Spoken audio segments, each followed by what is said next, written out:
Hi, and welcome to the next episode of making a wrap over, oh my gosh, what are they called? Apron. Ha!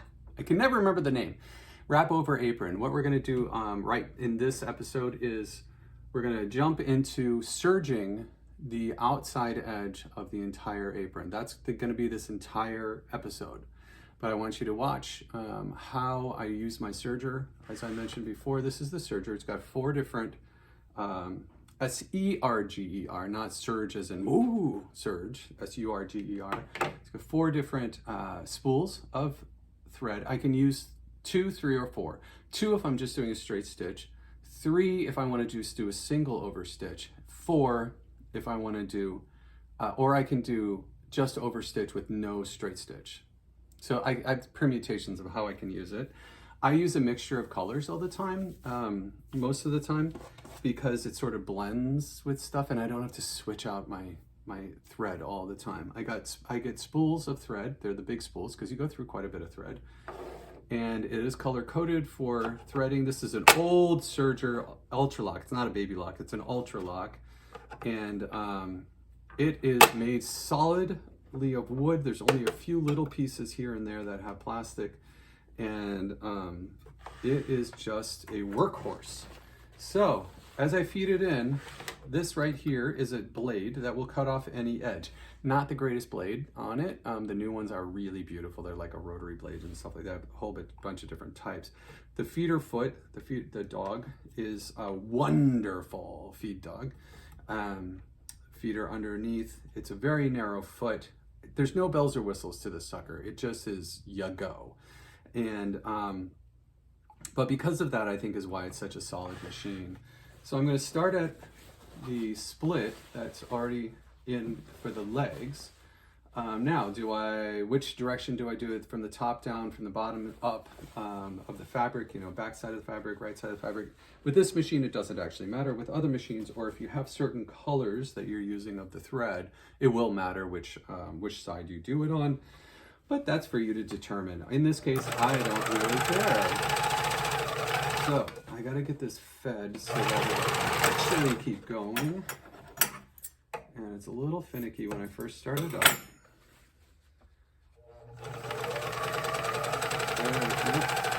There we go. And I'm gonna let the machine do all the work. As you can see, I am literally just feeding the machine. Now, what I'm going to do is I'm also going to serge my seams that I put together. That I went along the sides and along the neck. Now, you would think I would do that first. I'm not going to do that first. I actually do them secondly.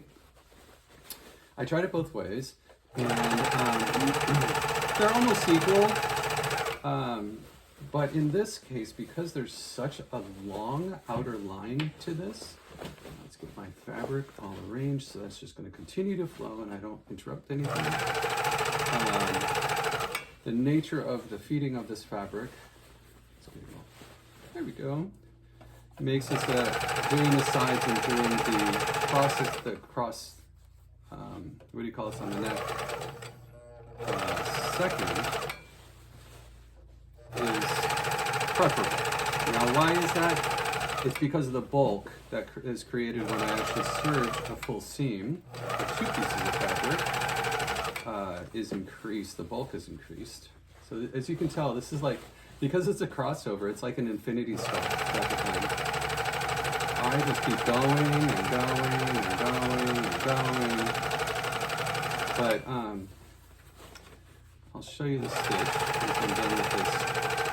It's the entire perimeter of this thing. And then what's going to happen is it's going to automatically feed, because these cross over, to an internal line, which is just crazy. The first time I did it, I'm like, oh my God, how long is this going to take me to get through this whole thing? Then I realized I'm literally doing the whole thing. This is the inside of the neck. Take a turn. And as I said, so now I'm doing underneath the arms on this one side, and then I'll do the other side. I am letting the machine completely feed it. Unlike a sewing machine, where I control it a lot more because I'm putting multiple pieces together. That's why I sew before I serge. A lot of people just serge and use the sewing as part of the serging. And with newer machines, you can do that. You can have a lot more control over what your actual straight stitches, or you can have decorative stitches and things like that with it. Well, this old machine, fabulous old machine. It was old when I got it 20 years ago. Is so basic that you just literally go in a straight line the entire way. And like I said, the feeding foot is so great on it. And it cuts off all my extra little crap off the edge, which is great. It's not as clean as it could be. It's hard to find anybody who would actually work on sewing machines anymore without it costing an arm and a leg. What happens is that it used to be that everybody got their sewing machines worked on, and they kept the same sewing machine for a very, very, very long time. Well, now what people do is they're like, my sewing machine isn't working, I'll just go and buy another one for $150. And it's kind of like, well, yeah, are you going to do that, or are you going to spend $150 on repairing your machine? Well, I'm first spending $150 on repairing the machine that I've got because I know it's going to last me another 40 years. But it just doesn't have all the who's what's it's. So that's why I have multiple machines. So that is the entire periphery. Incredibly enough, while doing that, that's all the time it took for me to get all the way around. Pretty cool, right? Even around the neck. So as you can see, the edge is nicely, let me take that up to you, nicely overlocked.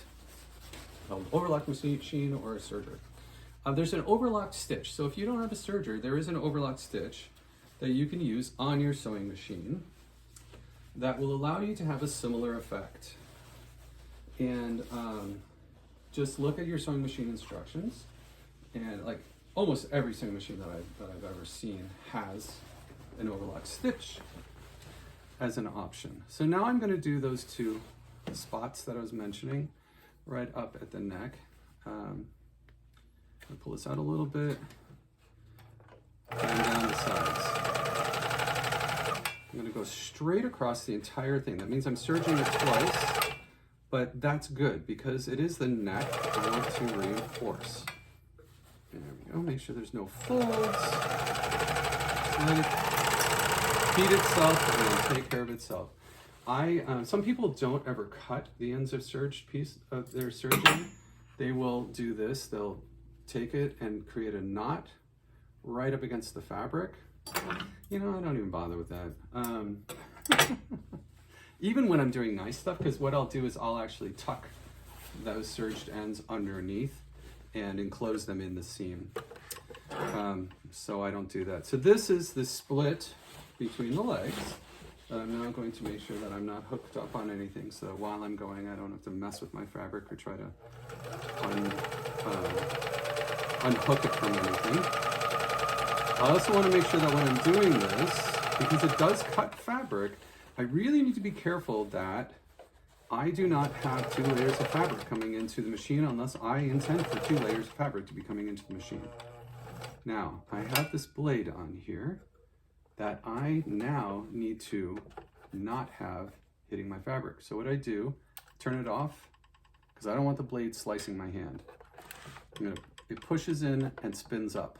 Put the guard back on, light back on, which means power's back on. I'm gonna go around this corner without the blade. And then once I'm around the corner, and all I'm doing is I'm nudging it around. I am not manhandling it. Turn it off, twist the blade back down into place to trim off all the little pieces, turn it back on. So I never used to turn it off for quite a while until I actually wasn't paying close attention to what I was doing and almost lost the end of my thumb. I actually sewed the end of my thumb and it caught and it cut through the corner of my thumb. You don't want to have your thumb stuck in a serger. Not only with threading it, like it's actually sewing your thumb into the serger, but it's also slicing the end of your thumb off as you go. So learn that lesson well. All the instructions say, turn it off before you do it. And I was like, meh, I don't need to. And then I almost cut off the end of my thumb and I went, oh God, I think I'm gonna actually do that. So now I'm doing the other side seams that I have left. So what this does is it gave me a little bit of extra, like almost triple stitching that seam underneath the arm. Gives it nice reinforcement. Since it is an apron, I do want it to be nice and well reinforced. That's why I'm doing these side seams afterwards. If I was doing a nice piece of clothing, I would do these seams, any sewn seams first, and then I would do any flat work afterward, because the flat work would just cut off. You just go end to end and then cut off. But what this does is it gives me a little bit of extra oomph without having to go over it multiple times. Find my other side seam. Bing, bing, bing. Going from the top down. Top down, bottom up, doesn't matter. It's just my preference. And I'm going to flatten that seam as much as possible. Let the machine feed it in. I can get it to feed it in. Put the little foot up. There you go. And not forcing it to do anything. There it is.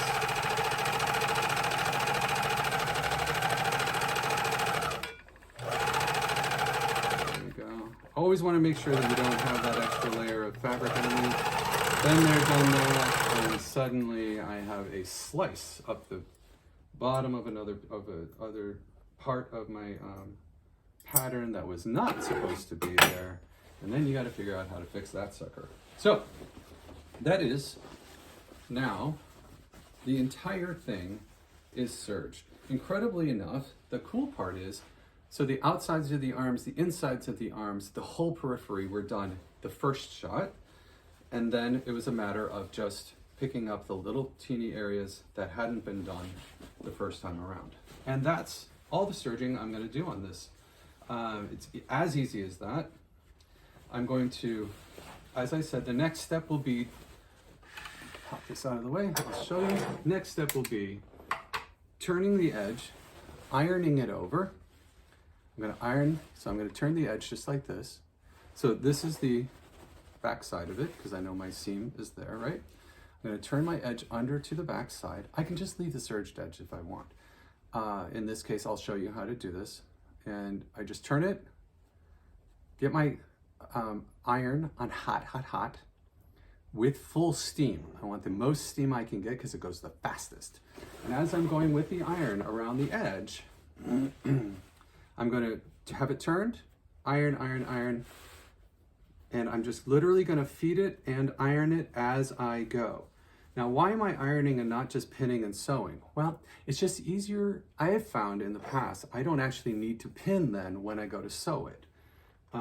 I will just iron that edge, and that way when I'm feeding it, it automatically adjusts, because as you're going around corners, a lot of people, they snip it so it'll overlap and all of that beautiful stuff, which I would do if it was actually clothing.